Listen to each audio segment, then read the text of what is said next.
तो आपको क्या लगता है एक प्रोफेशनल रिज्यूमे कितने पन्ने का होता होगा?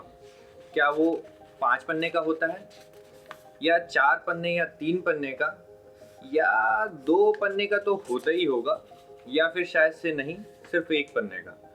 सो आज मेरे एक बहुत ही अजीज़ मित्र मुझे हिमाचल प्रदेश से एक कमेंट आया था जिसमें मेरे करियर की वीडियो में उन्होंने पूछा था कि एक प्रोफेशनल रिज्यूमे कैसे बनता है और इंटरव्यू में क्या क्या प्रिपेयर कर सकते हैं for banking and financial industry.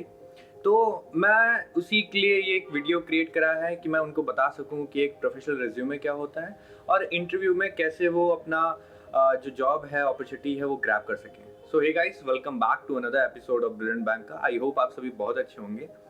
तो अगर हम एक प्रोफेशनल रिज्यूमे या फिर एक अच्छे रिज्यूमे की बात करें, वो सिर्फ और सिर्फ 1 पेज का होता है।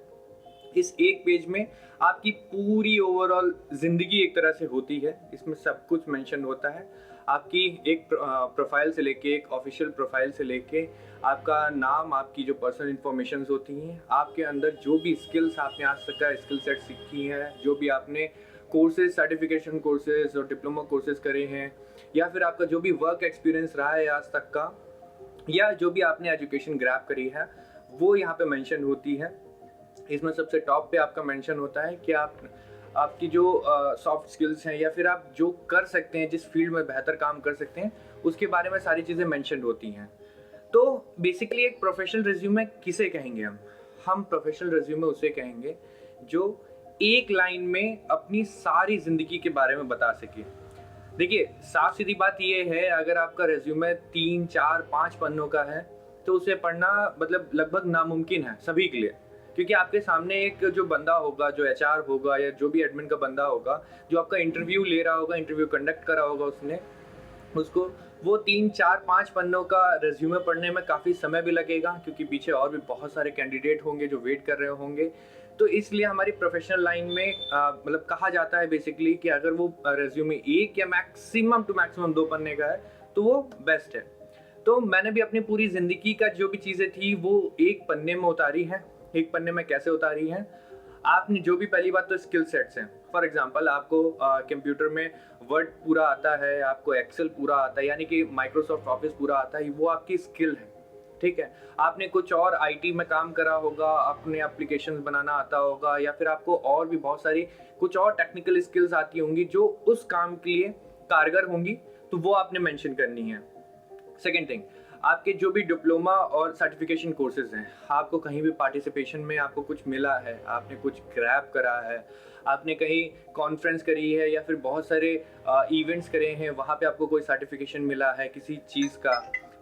फॉर एग्जांपल, मैंने बैंगलोर, आईआईटी बैंगलोर और आईआईटी अहमदाबाद से कुछ सर्टिफिकेशन करे हैं, तो उनका मैंने मेंशन करा हुआ है अपने रिज्यूमे में।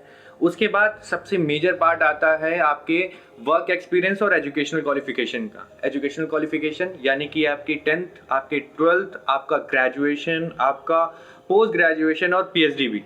अगर आपने मतलब जो भी हायर लेवल की एजुकेशन करी हुई है, उसे एक सीरीज़ वाइज सीरीज़ में आपको मेंशन करनी है। आपके जो भी पासिंग डेट ऑफ ईयर है और जो भी आपने ग्रेड अचीव करा है या मार्क्स अचीव करे हैं, वो आपको उसमें मेंशन करना है। आपको बेसिकली बताना है कि मैंने इस समय से लेके इस समय तक का ये सारी क्वालिफिकेशन अचीव करी है, इन दिस टाइम पीरियड मैंने ये उसमें ग्रेड पाया है या ये अपॉर्चुनिटी मिली है।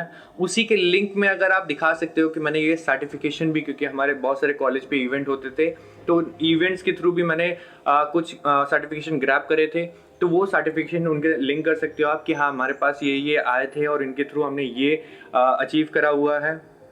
उसके बाद सबसे मेजर पार्ट रहता है आपके वर्क एक्सपीरियंस का। अगर आप फ्रेशर हो तब तो कोई बात नहीं है, आपने अपने बारे में लिख दिया है और ये सारी चीज़ें डाल दी हैं तो चलेगा।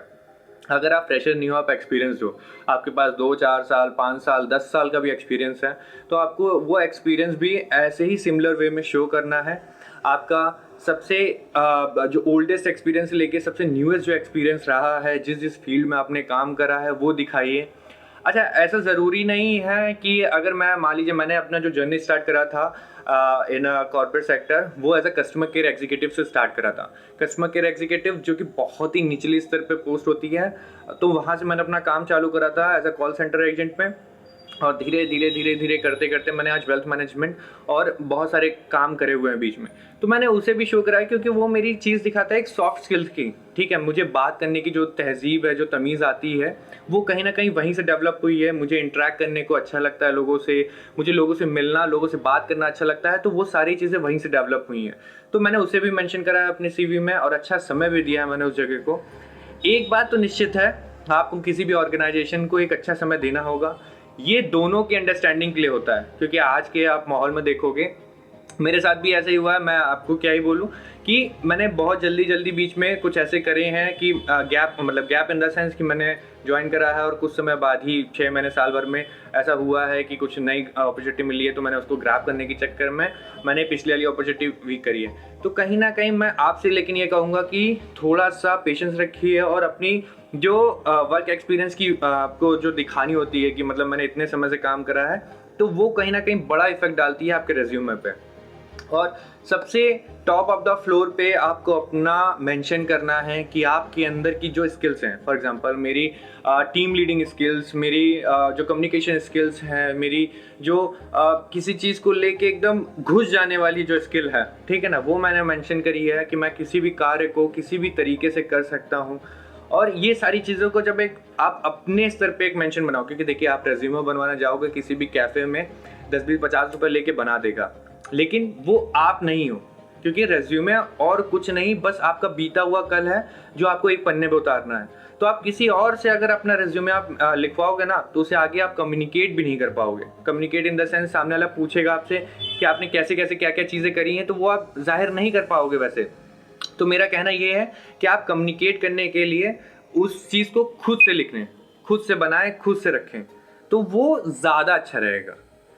अगर आपको इंटरव्यू में भी हेल्प चाहिए कि इंटरव्यू में क्या क्या क्वेश्चंस आते हैं, कैसे हम इंटरव्यू क्रैक कर सकते हैं, क्योंकि मैंने काफ़ी सारे इंटरव्यू क्रैक करे हैं, और कैसे कैसे क्या क्या चीज़ें हैं, क्या आप कहाँ पे बात कर सकते हो, कहाँ पे अपनी बात रख सकते हो, अगर इसके बारे में भी जानना चाहते हो तो प्लीज़ कमेंट करिएगा नीचे, और इस वीडियो को शेयर करिएगा उन दोस्तों के साथ जिनको आगे अपना रेज्यूमे तैयार करना है, या ग्रेजुएशन कंप्लीट कर चुके हैं, या पोस्ट ग्रेजुएशन कंप्लीट करके अपनी जॉब की जर्नी या फिर कॉर्पोरेट की जर्नी स्टार्ट करने जा रहे हैं, और आगे आज नहीं तो कल उन्हें रेज्यूमे की भी ज़रूरत पड़ेगी। तो उनके साथ शेयर करिएगा इस वीडियो को, और प्लीज़ मेरे दोनों चैनल को, यानी कि मेरे इंस्टाग्राम हैंडल को और मेरे यूट्यूब चैनल को प्लीज़ सब्सक्राइब करिएगा।